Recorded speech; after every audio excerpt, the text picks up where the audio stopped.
മഞ്ചേരിയിൽ യുവതിയെ ഭർതൃവീട്ടിൽ മരിച്ച നിലയിൽ കണ്ടെത്തി. ഗാർഹിക പീഡനമെന്ന് ആരോപണം. മലപ്പുറം പന്തല്ലൂർ വെള്ളില സ്വദേശി നിസാറിന്റെ ഭാര്യ തഹദിലയാണ് മരിച്ചത്. മൃതദേഹം മഞ്ചേരി മെഡിക്കൽ കോളേജിലെ മോർച്ചറിയിലേക്ക് മാറ്റി. സംഭവത്തിൽ അസ്വാഭാവിക മരണത്തിന് പോലീസ് കേസെടുത്തു. ഗാർഹിക പീഡനം മൂലമാണ് യുവതി ജീവനൊടുക്കിയതെന്ന് ബന്ധുക്കൾ ആരോപിച്ചു.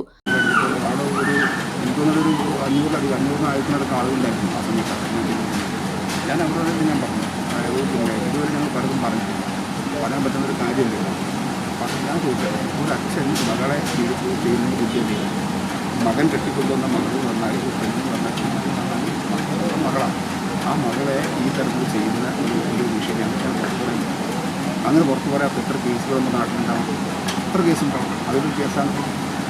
ഭർത്തൃപിതാവ് ശാരീരികമായും മാനസികമായും ഉപദ്രവിച്ചിരുന്നതായും തഹദിലയുടെ ബന്ധുക്കൾ ആരോപിക്കുന്നു. അതേസമയം സംഭവത്തെക്കുറിച്ച് കൂടുതൽ കാര്യങ്ങൾ വ്യക്തമായിട്ടില്ല. അസ്വാഭാവിക മരണത്തിന് കേസെടുത്ത പോലീസ് അന്വേഷിച്ചു വരികയാണ്. യുവതിക്ക് 2 വയസ്സുള്ള കുട്ടിയുൾപ്പെടെ 4 മക്കളാണുള്ളത്. ഭർത്താവ് നിസാർ വിദേശത്താണ്. Online desk, Manjeri online.